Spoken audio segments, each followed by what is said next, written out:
أعوذ بالله السميع العليم من الشيطان الرجيم. آئیے میرا اپنا گھر ہے، فیصل آباد ہے، ایڈریس لینا ہے، ویلکم. آئیے.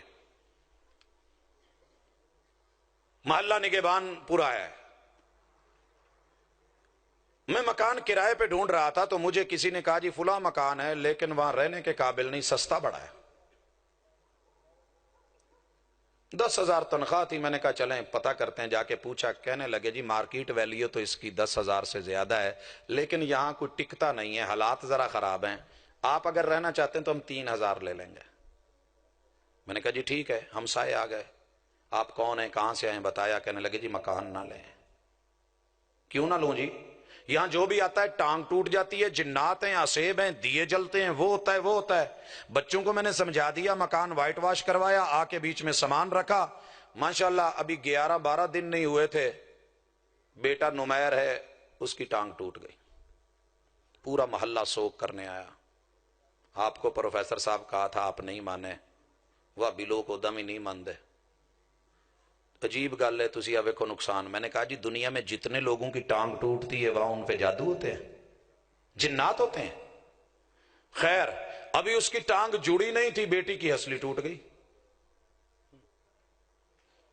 ساری عورتیں محلے کی سر پہ ہاتھ رکھ کے بھینے سمجھا بندے نو.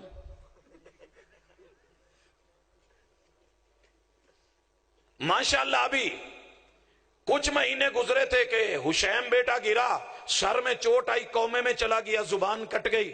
4-5 جو ہے وہ جا کے ٹانکے لگے. پھر تو محلے والے کہنے لگے جی ہن پاویں تسی نہیں بھی جاندے اسی تہاڈا سامان کٹ کے کسی اور مکان چ کھڑنے. میں گجرانوالا آیا ہوا تھا، ایک دوست ملے، انہوں نے بتایا کہ میرا یو پی ایس کا کاروبار ہے، معاملہ ہے. گھر والوں نے بھی کہہ رکھا تو میں نے انہیں کہا یار یو پی ایس پھر آپ نہ کسی کو بھیج کے لگوا دیں جو سٹ وہ. تو انہوں نے اپنے ساتھی بھیجے. ہم ماشاءاللہ وائرنگ ڈھونڈ رہے ہیں، نئی وائرنگ کر رہے ہیں. مکان کی 4تھی چھت کے اوپر جا کے ایک تار نیچے سے نکل رہی تھی. ڈھونڈتے ڈھونڈتے تلاش کرتے وہاں پہنچے. کبوتروں کا کھڈا تھا. جب اس کو نکالا تو کارنر میں سے ایک سیمنٹ کتنا سارا پڑا ہوا، اسے توڑا تو نیچے سے ایک مرتبان نکلا، اور مرتبان کے اندر جو ہے ایک عجیب سا پرزا نکلا جسے کٹ آؤٹ کہتے ہیں. کٹ آؤٹ تو آپ میں سے اکثر جانتے ہوں گے، یہ پٹرول پمپوں پہ لگا ہوتا ہے، یہاں سے وہاں کنیکشن، یہ جل گیا وہ بجھ گیا، وہ بجھ گیا یہ جل گیا. اب جن پکڑا گیا جی. گھر میں ہوتا کیا تھا یہ بھی سن لے. میں لائبریری میں بیٹھا ہوں، پڑھ رہا ہوں، لائٹیں جلائی ہوئی ہیں، لائٹ ہے باقی لائٹ بجھ گئی ہے. اوپر مکان میں کوئی نہیں ہے، لائٹ بند کی ہوئی ہے وہ جل گئی ہے. میں نیچے سے مین سوئچ بند کر کے گیا ہوں، پھر کسی کمرے کی لائٹ جل گئی، کسی کا پنکھا جل گیا، کوئی بجھ گیا. بڑا سیب تھا، بڑا بھاری مکان تھا. اب جب ہم نے وہ کٹ آؤٹ نکالا، اس کی دیکھی تو کنیکشن کہاں سے دیا ہوا؟ میٹر سے آگے سے، میٹر کے اوپر والی تاروں سے، جس کا میٹر سے تعلق ہی نہیں ہے. نہ وہاں سے وہ مین سوئچ میں آئے، وہ ڈائریکٹ جا رہی ہے. جب اس کو نکالا اس دن سے الحمدللہ نہ کوئی وہاں جن ہے نہ کوئی مسئلہ ہے.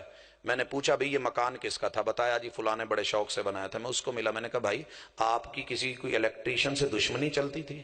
کہتے جی پھڈا ہوا تھا، آخر میں کوئی بل کا مسئلہ تھا، میں نے دیا نہیں تھا. وہ کہتا تھا کہ اچھا تم ہی یاد کریں گا، نہیں دیتا نا.